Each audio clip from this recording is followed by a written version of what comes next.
It was like listening to someone else, someone pathetic. God, she was supposed to be an actress. The man in blue nodded slowly, in a way she couldn't decipher. Then he stepped back from the car and put his hand out to let her pass. "Highway's that way," he said. The other two moved off to the side, too. Alicia felt as if she might faint from relief. She gave the man a watery smile. "Thank you. I'm so sorry," she said again. Her hands were shaking on the steering wheel, but at least she was safe. The Suburban had barely inched forward when, with a sickening crack, the front windshield shattered into a spiderweb of about 1,000,000 glass pieces.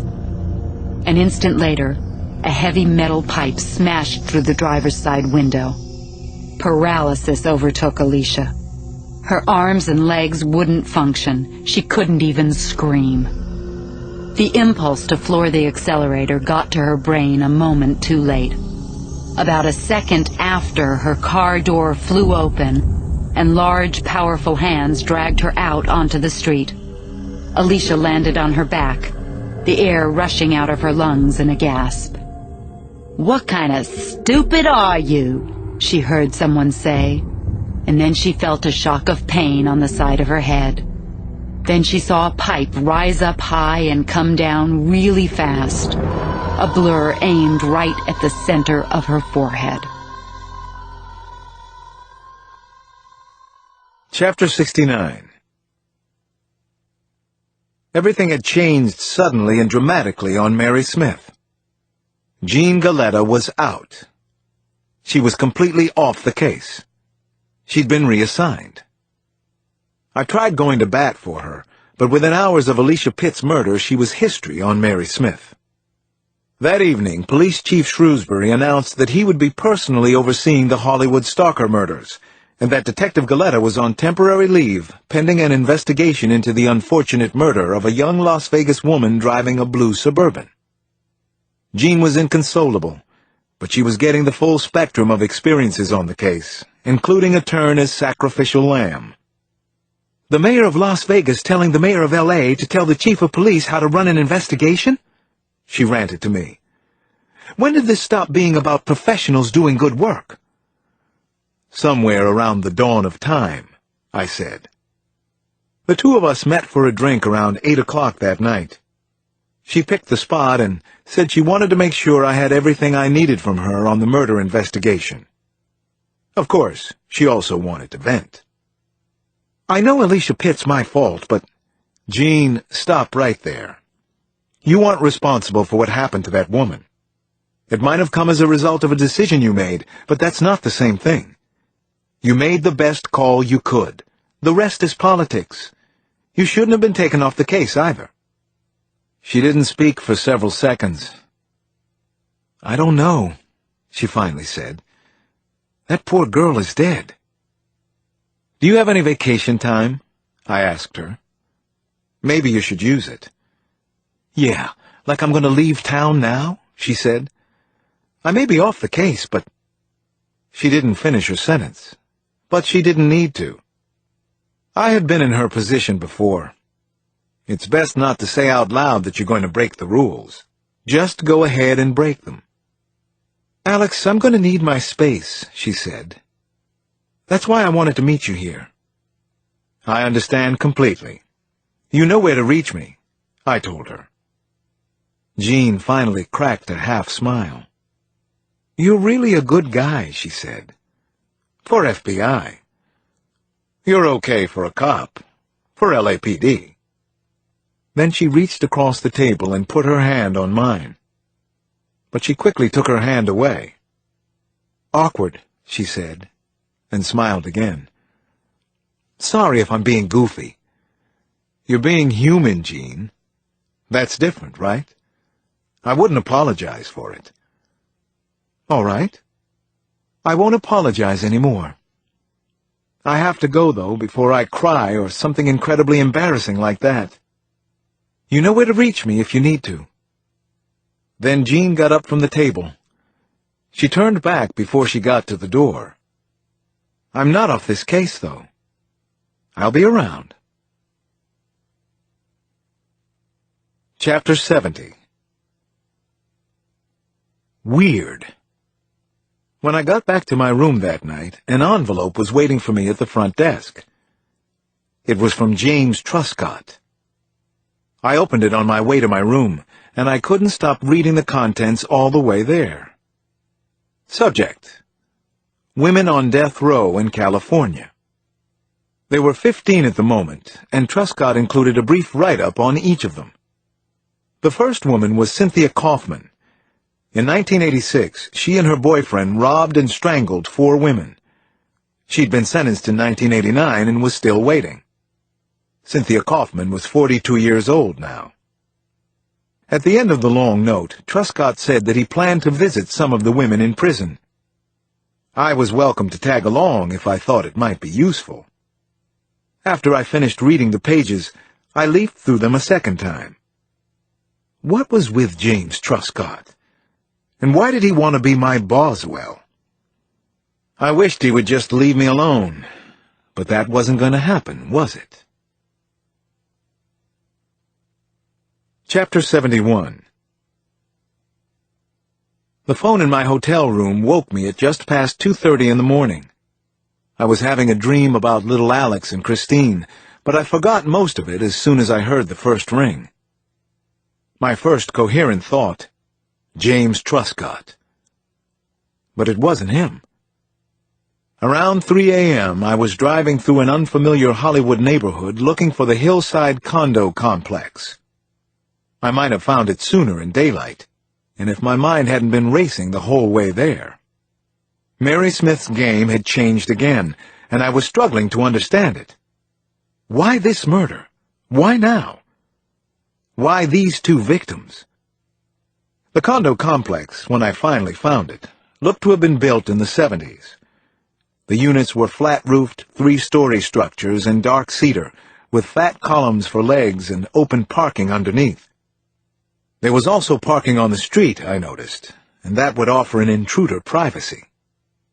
"Agent Cross! Alex!" I heard from across the lot. I recognized Carl Page's voice from somewhere in the dark. My watch read 3:05. He caught up with me under a streetlight. "Over this way," he said.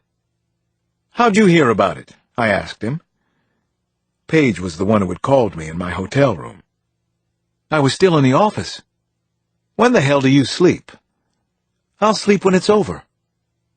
I followed the young agent through a series of right and left turns to where a square of buildings faced a common garden and pool area. Several residents, many of them in nightclothes, were gathered around one of the front doors.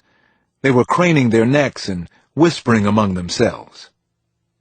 Page pointed to a third-floor unit where the lights were on behind drawn curtains. "Up there," he said. "That's where the bodies are." We made our way past the officers on duty and up the front stairs, one of the 2 ways into the building. "Check." Page shorthanded his response to the stickers on the apartment door as we passed inside. Marked with 2 A's and a B. This was Mary Smith, all right. The stickers always made me think of that clown doll in Poltergeist. Benign on the outside, but completely ominous in context. Child's play turned inside out. The door opened onto a good-sized living room. It was crowded with cardboard moving boxes and haphazardly arranged furniture. In the middle of the room, a man lay dead, face down over a stack of fallen boxes. Several dozen books had spilled onto the sand-colored carpet, several of them streaked with blood. Copies of the Hours and Running with Scissors lay near the body. "Philip Washington," Page told me. 35, an investment banker at Merrill Lynch.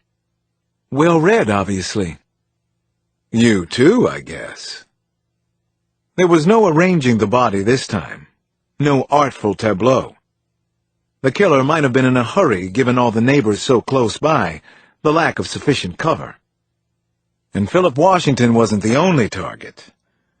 Nearby, another body lay face up on the floor. This was the one I couldn't reconcile. the murder that would dog me. The victim's left temple showed an ugly wound where the bullet had entered, and the face had been repeatedly slashed in Mary Smith's signature style. The flesh around the forehead and eyes was crisscrossed with knife marks, and the cheeks, constricted in a scream, had both been punctured. I stared at the body, just beginning to piece together what had happened and the events that had led up to it. Two questions burned in my mind. Did I have some hand in causing this murder? Should I have seen it coming? Maybe the victim I was staring at had the answer. But L.A. Times writer Arnold Greiner wouldn't be able to help us again on the Mary Smith case. Now Greiner was one of the victims. Part 4. The Blue Suburban. Chapter 72. I had barely begun walking the crime scene when I met up with Maddox Fielding, the LAPD's deputy chief in charge of the Detective Bureau, and also Gene Galletta's replacement on the case. With his shock of silver hay hair and the same deep brown eyes as Gene's, Fielding looked as though he could have been Gene's father. He struck me as professional and focused from the start. He also seemed to be something of an asshole. "Agent Cross," he said, shaking my hand, "I've heard a lot about your work in D.C." Something in the way he said it didn't exactly sound like a compliment. "This is Special Agent Page," I said. "He's been assisting me while I'm in L.A." Fielding made no response at all. So I pushed on. "What do you make of all this?" I asked him. "I know you're just getting started with the case, but I'm assuming you're up to speed on the priors." The last part wasn't intended as a dig, but it hung in the air as if it were one. Fielding turned down the corners of his mouth and looked at me over the tops of heavy-rimmed bifocals. "This isn't my first serial case. I'm good to go." He took a self-important deep breath. "Now, as to your question, I'm prepared to believe this is Mary Smith's work and not some copycat. I have to wonder if she didn't want Arnold Greiner dead from day one. I believe she did. The questions, of course, would be why and how this motive is related to the previous incidents." Everything he said made some sense, especially that Greiner might have been a target from the start. I turned to Page. "How about you?" I was beginning to wonder what he thought, which he may or may not have recognized as a mark of my growing confidence in him. "Greiner in Washington just moved in," Page said, flipping through a small notebook. 3 days ago, in fact. "I know Greiner changed all his info and kept everything unlisted, so Mary would have had to go to at least a little trouble to keep up with him. That's consistent with the stalking aspect, right? And even though Greiner doesn't fit the victim profile, he's been part of Mary Smith's landscape all along. She started with him, and now, I don't know, maybe she's ending with him. Maybe this represents some kind of closure for her. Maybe her story's over." "Doubtful," Fielding said, without even looking at Page. "Too much anger expressed here. Too much rage in Greiner's murder. Have you seen The Grudge?" "Not important. Forget I said it." "What about the Blue Suburban?" I asked. "Any progress there?" As of that afternoon, LAPD hadn't turned up anything promising, which was a little surprising, given the urgency. Fielding pulled out a handkerchief, took off his glasses, and began to polish them before he spoke. "Nothing yet," he finally said. "But as long as you brought it up, let me make one thing clear. I'm not Detective Galletta. I'm her boss, and I'm not going to be checking in with you at every turn. If the Bureau wants to take full jurisdiction on this case, they could argue for it. After the way things have gone around here, I'd almost welcome it. But until then, you just do your job and try not to screw up my investigation any more than you did Detective Galletta's. I hope we're clear." It was bald cop-to-cop loyalty. Without asking a single question, he decided I had wasted the case for Gene. I'd seen this kind of thing before, even understood it a little, but I couldn't keep